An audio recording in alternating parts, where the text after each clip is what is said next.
Well, today is Good Friday, this day in our Christian tradition where we spend time just reflecting and meditating on the sacrifice that Jesus made for all humanity. And we reflect on what that means to us today in our everyday lives. And I think this day is more essential and necessary and relevant now than maybe ever. And tonight, I just kind of want to, from the comfort of my backyard, which is a really logical place to be on Good Friday, in the middle of a garden at nightfall, is really consistent with the Jesus story. I don't know if there were any rabid dogs next door barking when Jesus was praying. Probably not, but there may be during this recording. But tonight, I just want to shrink this story down to one particular verse. I want to just read it and just make some observations and give you something to meditate on as we begin to head into Easter weekend. And I want to read you something from Mark chapter 15, starting in verse 33. It says this. I'm going to read from the New Living Translation. It says, "At noon, darkness fell across the whole land until 3 o'clock.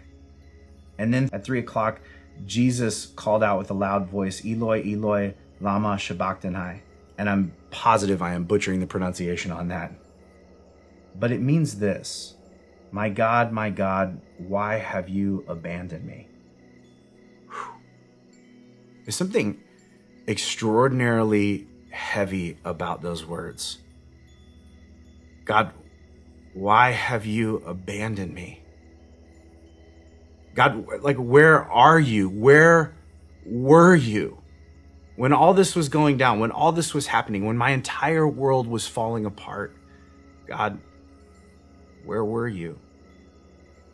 I'm imagining at some point in your life, you've probably whispered the same words. And I think this is particularly powerful here because it's not you or I saying it, it's Jesus. Like, God in human form is saying the same sort of thing that you and I would say. It's him asking this question: God, where were you?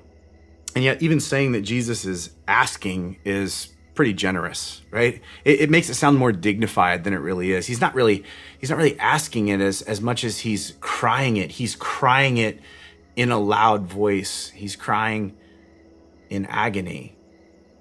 And he does this because there's not really any other way to do it. Like, you don't ask this question voluntarily or calmly.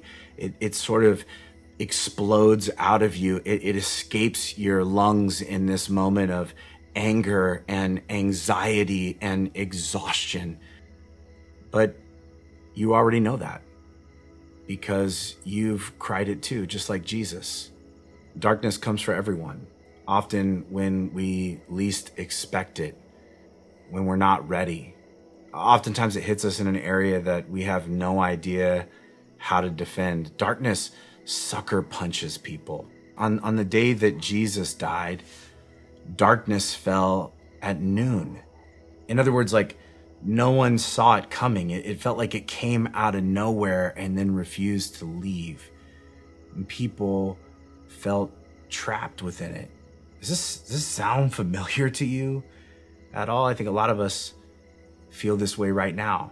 And the crazy thing is that Jesus predicted his own death. Like, he said this was going to happen, but just because you know something's going to happen doesn't mean you know how it's going to feel when it finally does. A lot of things are just too complicated to predict, like how you're going to feel and how you're going to react and what it's going to be like. And a lot of times, darkness has this ripple effect where one dark thing brings about another dark thing and another dark thing and another dark thing. And after a while, it just begins to feel like too much. In the 48 hours before Jesus died, like, the list of things that he experienced is unbelievable.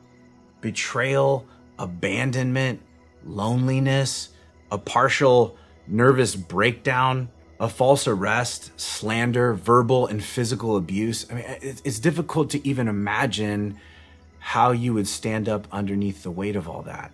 It's a lot of darkness. And he cries out, "God, where are you? Where were you?" Of course he does. And you've done it too. I think at the heart of this question is always a shattered expectation.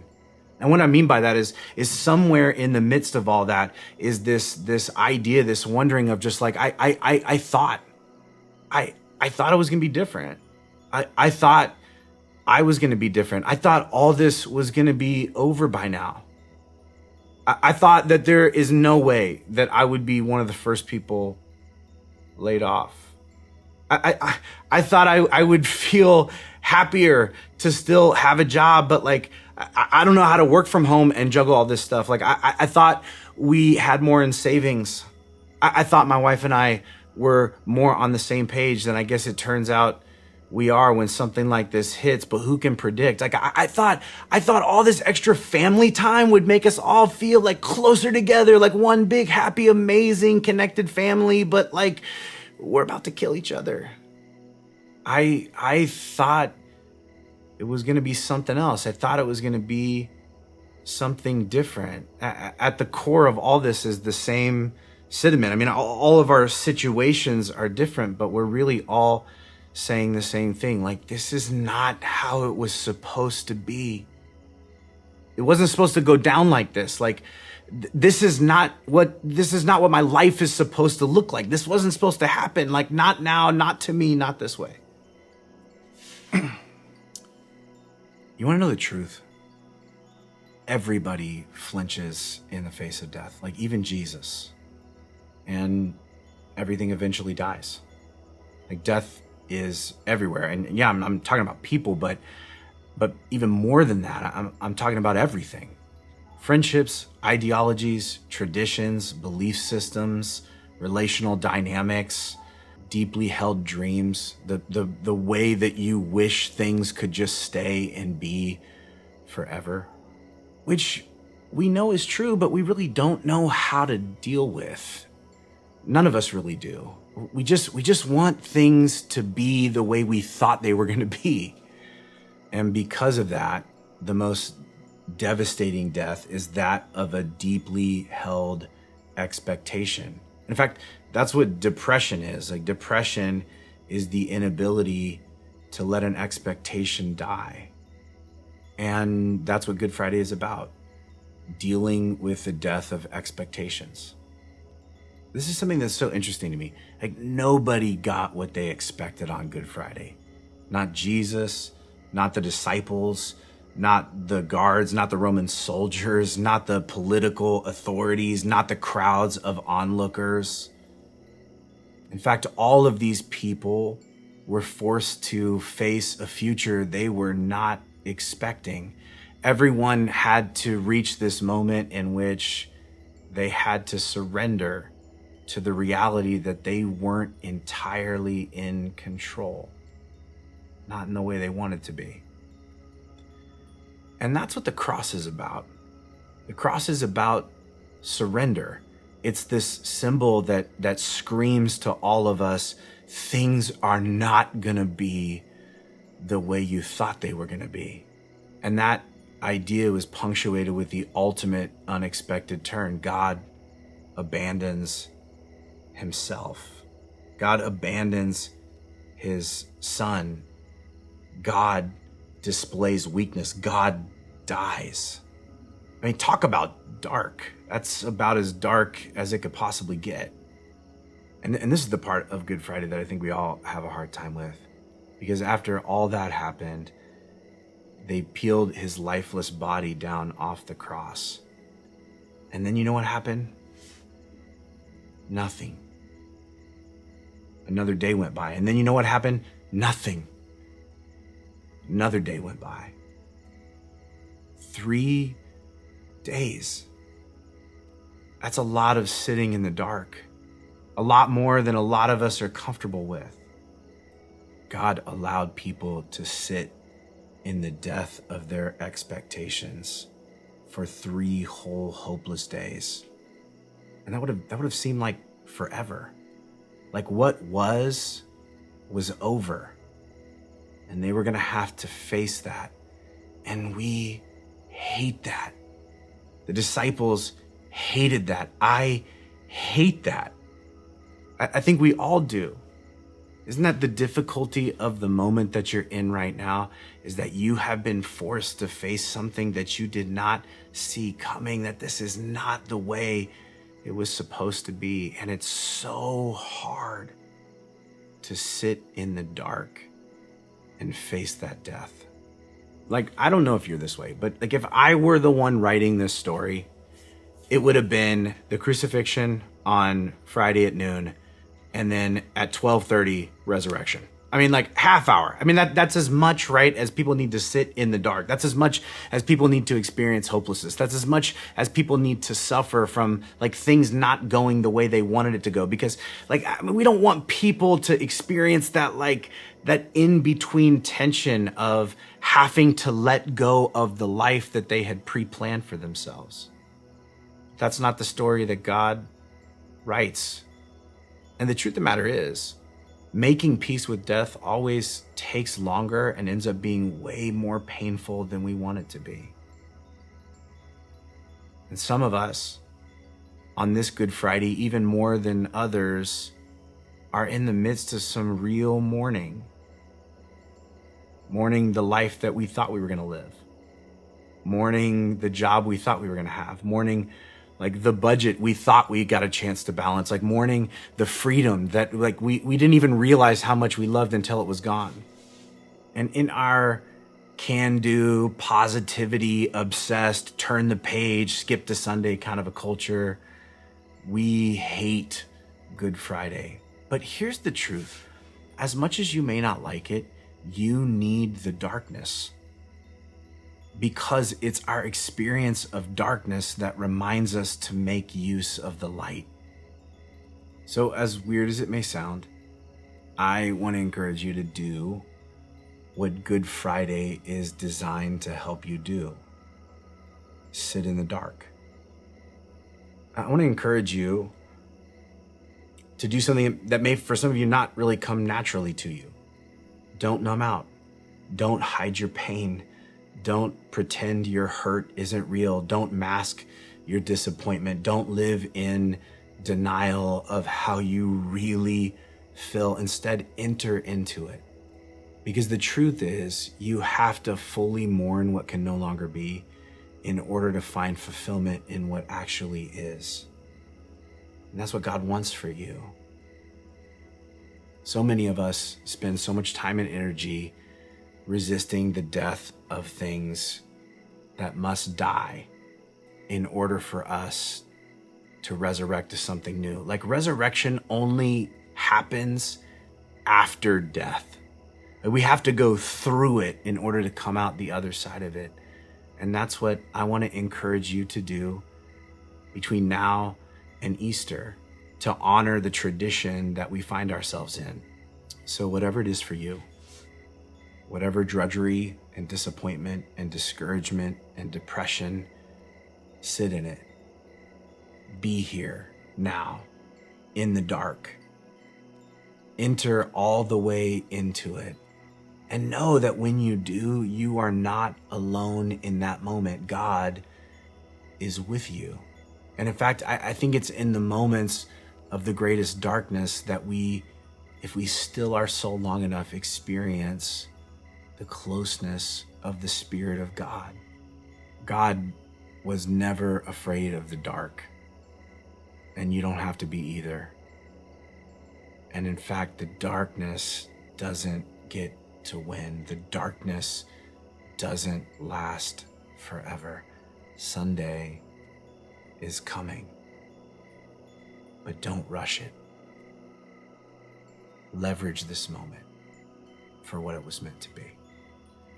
And surrender control to a God who is bigger than you, who loves you, who sees you, who is with and for you, and who's always bringing a page turn that will change everything.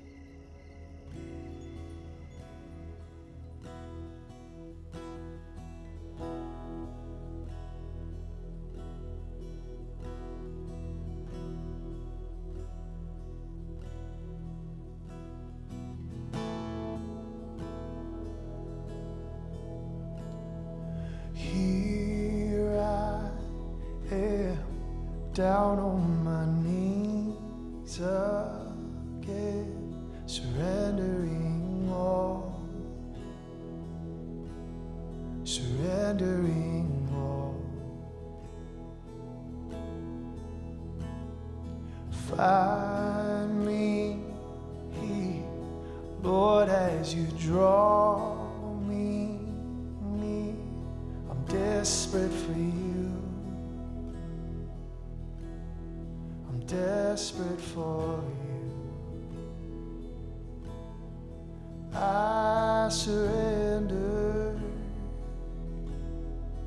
I surrender. I wanna know you more. I wanna know you more.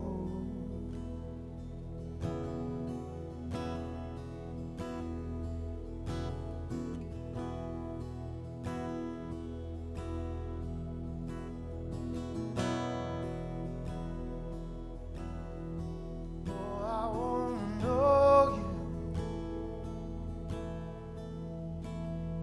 Drench my soul as mercy and grace unfolds. I hunger and thirst. I hunger and thirst. With arms stretched wide, I know you hear my cry. Speak to me now. Speak to me now. I surrender. I surrender. I wanna know you more. I wanna know you more. I surrender. I surrender. I wanna know you more. I wanna know you more.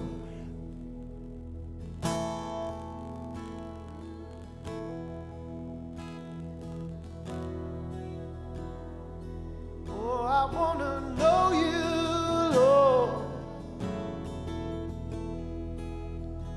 Yes, I do. Like a rushing wind, Jesus, breathe within. Lord, have your way. Lord, have your way in me. Oh, like a mighty storm, stir within my soul.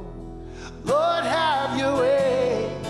Lord, have your way in me. Oh, like a rushing wind, Jesus, breathe within. Lord, have your way. Lord, have your way in me. Like a mighty storm, like a mighty storm, stir within my soul. Lord, have your way. Lord, have your way in me. Oh, Lord, have your way. Lord, have your way in me. I surrender.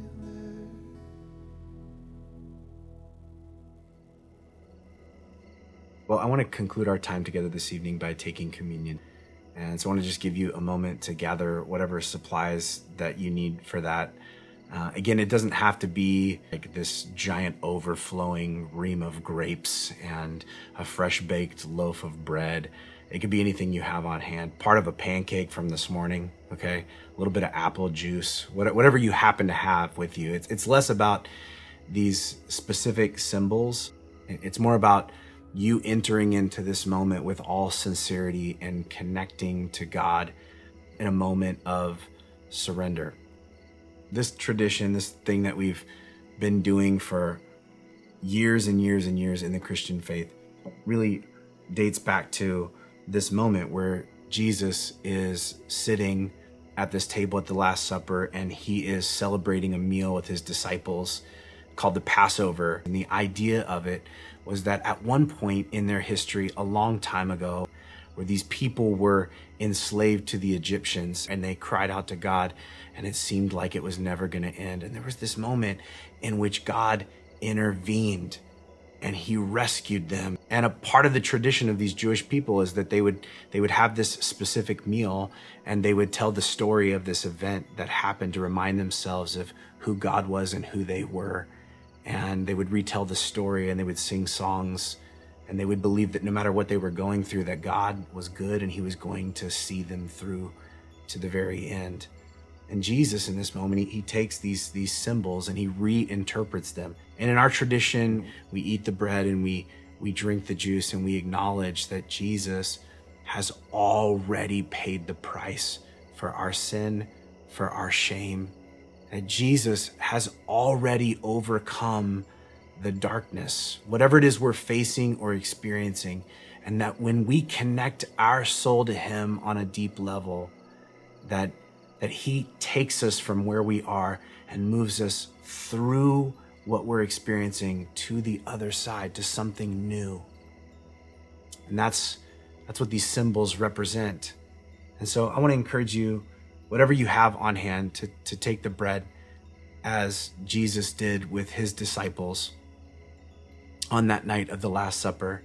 And he took it and he broke it, and he said, "This represents my body, which is to be broken on your behalf." And when we take it, it reminds us that Jesus was broken in the way that we often feel broken. And when we surrender our lives to him, he puts us back together. As you take the bread.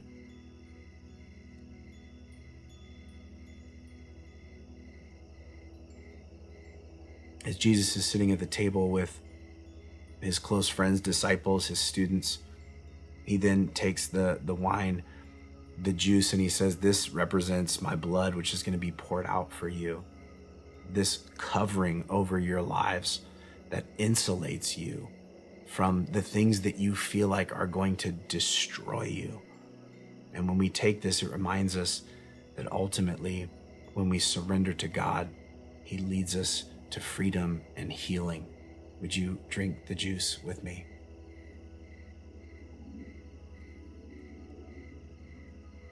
Would you bow your head wherever you are and pray with me?